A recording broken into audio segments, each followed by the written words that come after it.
Hello, Subadra. It's wonderful to have you on our show today. Thank you for joining.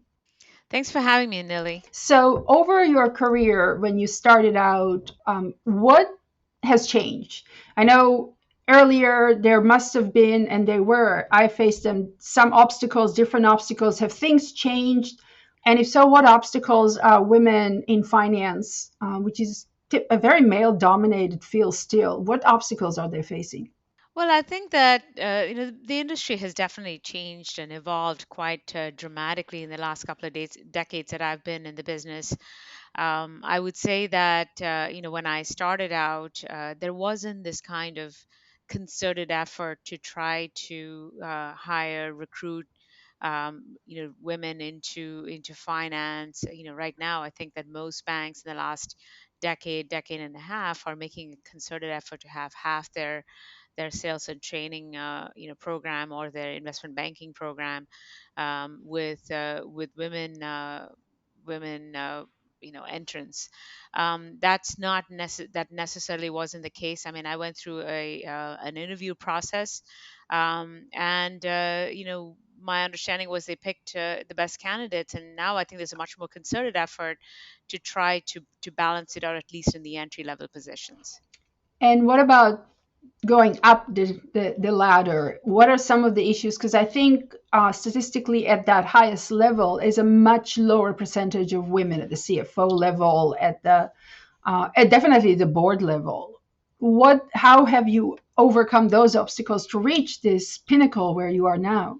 So that's still, I think, a challenge. I would say that I'm in the minority to make it up to sort of the managing director level, or even and it gets even more rarefied as you go up the food chain. It's always, at least in the last decade and a half, I would say that the analyst and associate programs are about 50-50.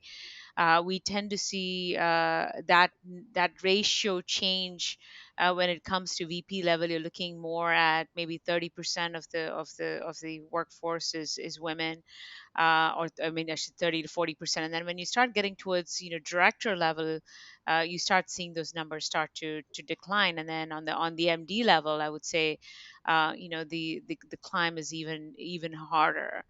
I think there are a few factors that contribute to that sort of attrition. I think that at least historically, I think most industries, not just finance, hasn't been really sort of a great place for working women.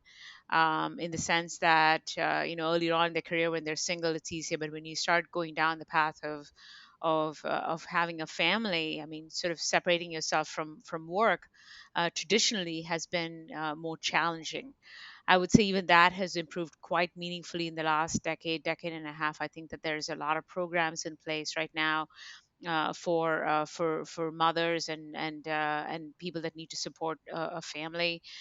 So those are definitely steps in the right direction, and that's part of the reason why you tend to see, at least historically, you've tended to see that women, after they've had children, tend to sort of fall off the workforce, and perhaps pursue other opportunities that gives them that sort of level of flexibility in their job. So one of the positives, I would say, from COVID is that now flexibility is much more accepted widely, not just for women but also men in the workforce, and that makes it much more easier, I would say, to I would think it would make it much more easier to retain women if firms make a concerted effort towards retention.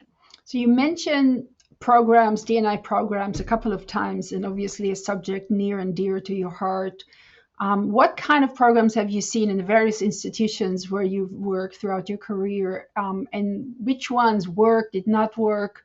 What seemed to have been effective in actually creating a larger female population within the workforce? So I think that you can have gender-based or ethnicity-based groups. In at SocGen, we have quite a few of them, and I think that they're very effective in bringing people with sort of a common background together. For instance, I'm part of the America Women's Network.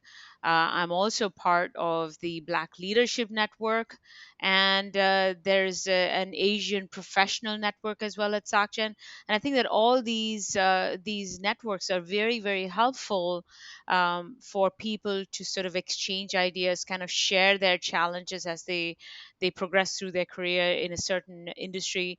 But really, I think what's the most effective, in my view, is mentorship.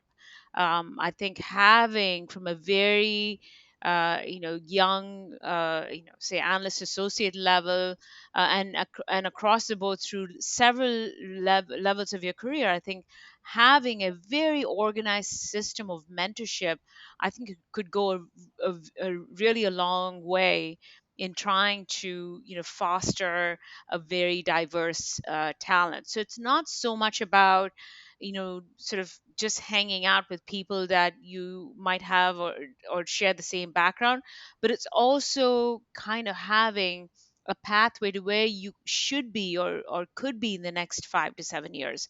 And that pathway is only laid by an a concerted effort into mentorship and trying to build that next crop, if you will, of a diverse workforce to take the company to the next level. And there's just a lot of advantages to doing that, because I think diversity brings a diverse set of opinions, a diverse set of views, a diverse set of talent into the pool. And that's why I think mentorship is in my opinion the most important factor in sort of cultivating a very diverse population.